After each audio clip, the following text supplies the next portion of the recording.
Jeshi la Polisi mkoa wa Tanga linawashikilia watu watano kwa tuhuma za kushambulia, kujeruhi na kuzua taharuki katika jamii katika matukio mawili tofauti yaliyotokea mkoani Tanga.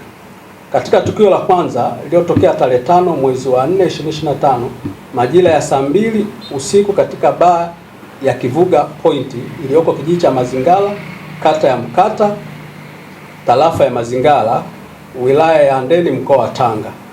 Satieli John, mkazi wa Mazingala, alishambuliwa kwa kupigwa ngumi na mateke sehemu mbalimbali ya mwili wake na watuhumiwa wawili ambao ni Vido Mchungu, mkazi wa Sua, pamoja na Fadhili Nuru, mkazi wa Sua. Taarifa za awali zinaeleza chanzo cha tukio hilo ni tuhuma zisizo na ukweli zilizoenezwa na mtuhumiwa Fadhili Nuru akidai kupotelewa na uume wake kwa maana ya nyeti zake, huku akimtuhumu aliyemjeruhi kuwa ndiye aliyehusika. Hata hivyo, baada ya uchunguzi uliofanywa na Jeshi la Polisi, ilibainika kuwa madai hayo hayakuwa na ukweli na mhusika alikutwa akiwa salama. Mwanga anapatiwa matibabu katika hospitali ya wilaya ya Handeni. Watuhumiwa wawili wanashikiliwa katika kituo cha polisi kwa mahojiano zaidi na hatua za kuwafikisha mahakamani zinaendelea mara baada ya kukamilika utaratibu wa kisheria.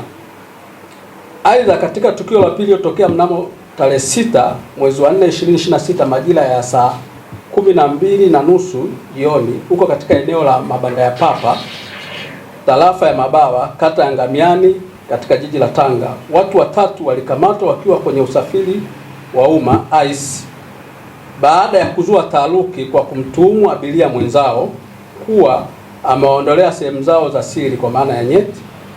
Watuhumiwa hao ni Haji Mbwana Mluku na Amiri Rashidi, wote wakazi wa Mabawa. Watuhumiwa hao wamefikishwa katika hospitali ya Bombo kwa uchunguzi na wamekutwa wakiwa salama bila tatizo lolote la kiafya. Jeshi la Polisi mkoa wa Tanga linatoa wito kwa wananchi kuacha kusambaza taarifa za uongo na zenye kuleta taharuki na madhara kwa jamii.